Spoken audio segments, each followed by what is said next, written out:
Convergence for me was, it's hard to not sound cliche when you say things like life changing, transformative, but I really believe it. I know beyond a shadow of any doubt that I will remember these moments, the activities, the people, their faces, the taste of the food for the rest of my life. Um, I have never, and as much as I can remember, felt so seen, felt so heard, felt so safe to express the full facet of my humanity and masculinity. So convergence for me was the deepest therapy and the biggest party I could imagine ever coming to. I, it was like I could, in one moment, be in a drum circle with a guy, learning some West African drums, and an hour later, that same guy I'm wrestling with in the dirt like big kids. I mean, fighting. I am bloodied and bruised and happy about it. I have pushed myself to the limits emotionally, physically, relationally. It is. I don't know. This felt like home. Every day built for me. Every activity, every moment, even the resting times, built on themselves. So I just felt this growing ball of momentum.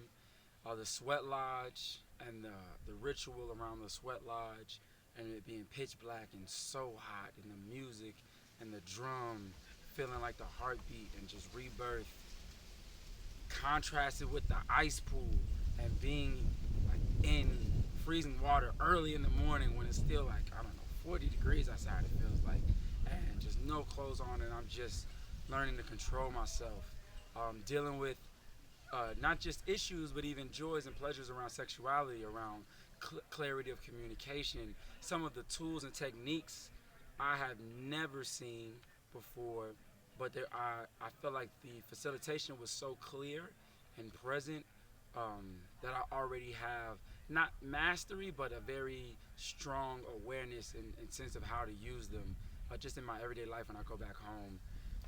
I haven't wrestled another human being or fought anybody since I was a child. So to get physical like that again and in the dirt and play was freeing. The ecstatic dance and just not, just letting yourself go to the music and being part of the music and dancing all night. Everything was great, but for me, the moment I said if I didn't come to Sacred Sons for anything else, it was the shadow work.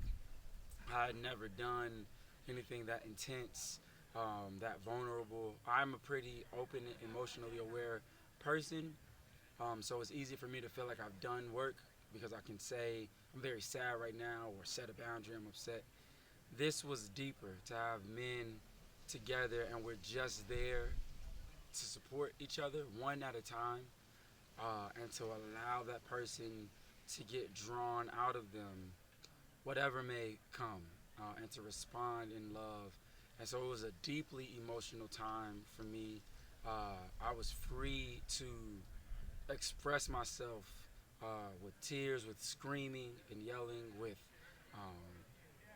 violent physical confrontation, not against another human being, but just with some of the rage and deep-seated frustration that I feel about things concerning just my culture, my race, my people around the world, my own life, and to feel literal, not even just metaphorical. This it's also metaphorical, but a literal lifting up when they would pick me up and let me not feel my own weight, and they would hold me. Uh, I just don't know another space or place or all of the things that I've described that I've wanted. I mean, I've said repeatedly, people don't know how to lift me up. Not that they don't want to or don't care to. It's just we don't have the tools. Um, and so to be seen and lifted in such a way and not be judged at all for my emotion, my sensitivity, my aggression, my frustration or rage, my love. Oh man, And then I guess I'll say lastly, the freedom to laugh and to be macho, to push and jostle, and to also hug. I mean, I probably hugged everybody and got hugged 1,000 times by men of all shapes, sizes, creeds, races, geographic locations. It was constant hugging and checking in and how are you, and like we'll stop and take the time.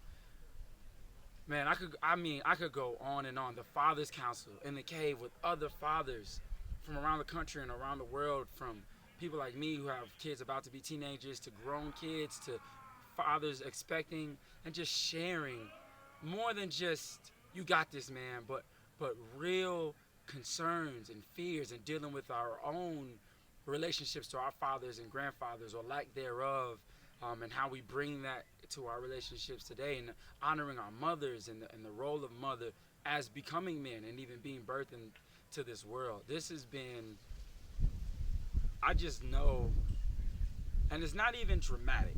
I don't feel, I don't know. Sometimes you feel like I'm gonna change everything.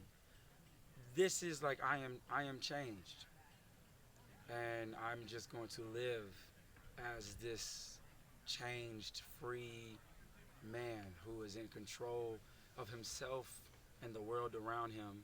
Um, is going to be as loving and as brave and as sensitive and as courageous and as clear as I can be possible every day, and to be present with myself and present with the humanity that I get to come in contact with. I'm just grateful to have been here, and I cannot wait to come again. And if you are my friend, uh, and even if you are not, I am going to be inviting you and bringing whoever I can to this, because this type of work, I don't want to say it's not happening. I was not exposed to it, and it is desperately needed. First with myself, and then my tribe back home. I can't wait to share just the love and the freedom of what it feels like to be, a fucking man.